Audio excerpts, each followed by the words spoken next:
Welcome, Seeker, and thank you for joining. This is one of the most painful topics in human history, past and present. The anti-Semitism, the hatred that has existed and still exists towards the Jewish people, the Hebrews, the Israelites, the Jews, has been prevailing throughout history across many cultures, many faiths, many places around the world. It is astonishing how such an evident minority in the world can suffer such grave resentment and hatred. And the question that arises is why? Now, there are many cultural, psychological, geopolitical movements that serve as quote unquote reasons. And when I say reasons, I am in no way, shape, or form implying justification. No. However, throughout the generations, throughout the past thousands of years, every colonializer, every tyrant, every abuser, every um, executioner, persecutioner of the Jewish people have had their quote unquote reasons. Every generation seems to have its own variation to the demonization and vilification of the Jewish nation. The core reason is the one I want to explain to you today. Because as I mentioned, and as you know, there have always been, and there are always still today, unfortunately, quote unquote so-called reasons as to why the Hebrews need to experience so much hate, violence, and persecution and vilification.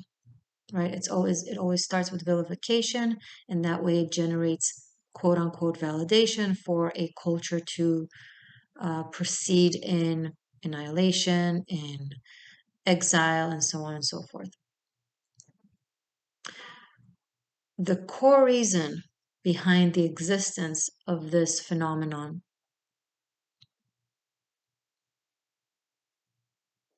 is quite dark and might throw you off a little bit. For those of you who will think me mad, it's okay, come back in a few years after you've gone through your spiritual awakening and watch this again. I'm not saying this with condescension. We all go through our journey. I've had my own journey. It's very natural. It is okay. I don't take offense. I don't take it personal. And I wish you nothing but success and love on your journey. Okay, and I will welcome you back when you're ready. However, this needs to be said for it to end potentially once and for all, hopefully. And if not to end, then at least for the awareness within the human psyche. So there are, whether we like it or not, forces of good and evil in the world. And it manifests in different forms, and there are different narratives and theories as to how they play. Some would put them in an exterior vessels to themselves. There's good outside of me, there's bad outside of me, and they're fighting for me to choose one of them, and I need to go through life constantly battling good or bad. Okay. And then there are the schools of thoughts that will place those polarities and yin and yang and different forces of positive versus negative within ourselves, where it's a constant journey of choosing light and or integrating light and darkness for the sake of tapping into divinity, which is in essence both. Regardless of the theory and regardless what you follow and what you believe in, bottom line, we can all agree that there is the existence of good versus bad, of light versus shadow. The Jewish esoteric, and this is something you can find mainly in the Kabbalah, which is the Jewish mysticism. Kabbalah in Hebrew means acceptance, by the way, just a side note, in case you're curious. It is spoken of King Solomon, who was the wisest of all kings. He was an occultist, he was a spiritual teacher, he was a mystique, he was a practitioner of magic, and he had the ability to convey with the angels and the ability to wield the demons. So just like in the Jewish tradition, in the Jewish esotericism, there are 72 names to God, which are codes of 3 letters approximately each. The reflection of that light manifestation, aka names to God, is the 72 names to demons. Right, so there are 72 names to gods, 72 names to demons. So there is the light version of 72, and then there's the dark version of 72. I will add, as the mystique that I am, that it totals into 144, that concludes the essence of divinity in the world, of angelic or demonic entities, entities of light, entities of dark, to extra simplify it, right? And to make it easy to comprehend. But what we need to focus on today for the sake of this discussion is the 72 names of demons. And King Solomon was said or was known to have the power and the knowledge to yield them, to control them, to stop them. So, to make a very long story short, there's no need to go into the details right now for the sake of the point that I'm making. Within the Jewish esotericism, in the heart and the soul, in the core of Judaism, there is the power or the secret / knowledge to the power of holding back evil, of dismantling evil, of holding and stopping evil from exerting its will and from spreading its agenda. Now, how does evil exert its will and spread its agenda? By puppeteering human beings. Okay, we're all souls, we all aspire to do the best, but when we are convinced by this and that force that by doing XYZ we are good, even if the XYZ in and of itself is evil by essence, if we are cognitively convinced, maybe we have a weak mind, or we are in suffering, or we are unaware, if we are convinced that XYZ, although by essence is evil, is actually the good thing, then we become the messenger, the exertion of evil agenda. One example out of infinite examples of evil throughout history, an entire continent of Europe was convinced that Jews were evil, hence it is quote unquote okay to annihilate them, because that would be the quote unquote good thing to do, right? Because if something is evil and we annihilate it or exile it or end it, right, then we are doing something good. And that is how evil plays out throughout time, throughout history, throughout society. You are told by those who want you to execute their agenda that this is the right thing to do. By invading into someone's privacy, by taking away their freedoms, you are actually doing the right thing. No, that's not the truth ever. However, that is what is used. Now, that is just a simplified example. So evil that does not want to be concealed, stopped, denied, or even integrated with love into the light, which is part of the esoteric process of wielding evil, according to the keys of Solomon, right? Of King Solomon. It doesn't want that. It wants to sustain itself. Everything has the natural tendency, the will to sustain itself because it perceives its present as life, and everything perceives change as a form of death. So even if it could potentially be a good transition and a good change, going from darkness to into the light, going from demonic archetype of existence to divine archetype of existence, whether we're talking in an allegory or in literal, doesn't matter, depending on what you believe in and what is true versus what isn't true, and I don't presume. Okay.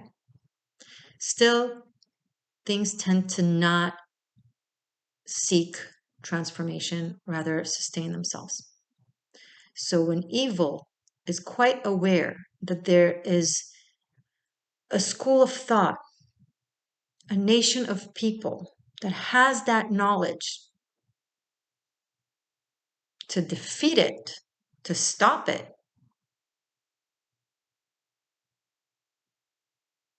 and hopefully transmute it into light, it will do everything it can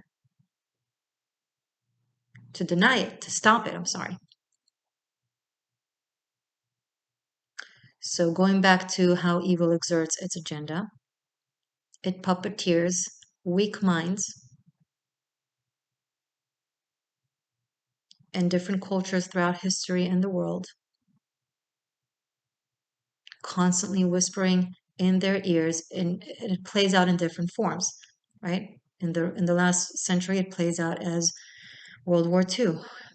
But every generation has its variation. It's a nonstop, it's an ongoing thing for the past thousands of years. It still is playing out today with modern anti-Semitism that is translated as anti-Zionism. It it it it waltzes as quote unquote alleged criticism to the government, but if you actually hear the words and listen to what they're trying to say, it's not criticism to the government. It's discrediting, delegitimizing the existence of the Jewish people as a free nation, right? If you really hear their words, it's not about, oh, the government is doing this and that. It's what they use to exert the actual intent of that nation should not exist. Okay, so that's the modern variation. That was a side note in order to kind of clarify what goes on today and how it's playing out so you don't fall for it. But what has happened, and what still is happening, is people and cultures are being used by very dark forces, demonic forces, to try and annihilate the people who have the knowledge to dismantle evil.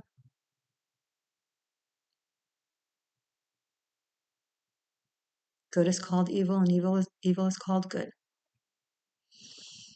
That's the unfortunate aspect of reality today that is playing out as anti-Semitism, as Jew hatred. The semantic changes: Israelite, Hebrew, Jew, Israeli, but the source of the hate is demonic, and it can touch every single one of you if you have a weak mind. And weak mind doesn't mean you're not intelligent. You can be very, very intelligent, but you might be an intelligent, lazy thinker, or you might have you might have a tendency to self-righteousness because of an inherent insecurity that constantly seeks to receive approval for being good. So when someone tells you, hey, they're doing something bad, and if you go against them, you'll be good. I'm not saying to not fight people or places who do bad, But it needs to be true. It needs to be verified. It needs to be researched and not automatically assumed correct. Or else you fall into vilification, demonization, slander.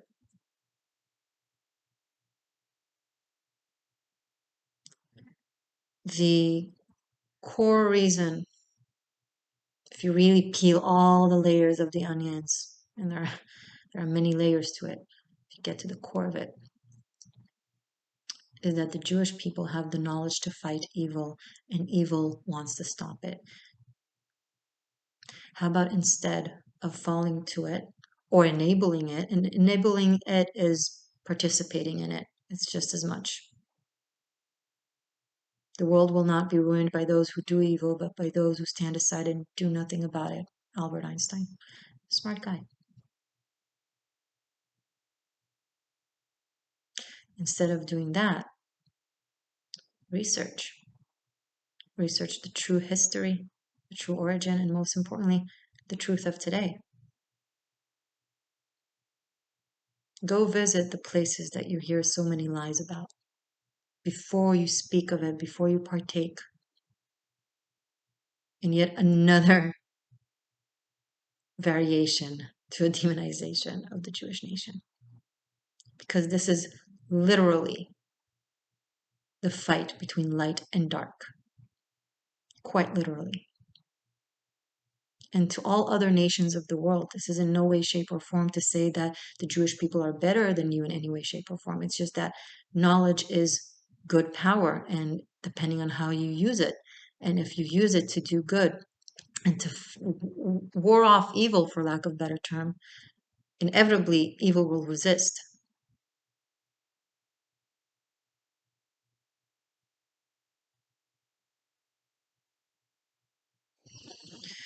Thank you for listening. Just to clarify, in case I triggered anyone, I am a Jewish woman. I am a self-proclaimed Jewish witch. I'm not a religious person, but I do have a lot of respect and general knowledge when it comes to the Jewish esoterica. I am an occultist in nature without necessarily a specific affiliation to a religion or to a school of thought. I seek truth and I seek wisdom wherever I may find them. I understand that light is accessible across the board and darkness is accessible across the board. But when you have knowledge of light, then you're not so prone or easy to be controlled by darkness or taken over by darkness. Okay. And it just so happens that somehow the Jewish people have attained that knowledge, have discovered that knowledge thousands of years ago, as long as anti-Semitism has existed. I hope I conveyed my thoughts correct, properly. And feel free to come back here if you're triggered and upset now. Feel free to come back here when you're ready once again. Many blessings, and may your gods treat you the way you treat others.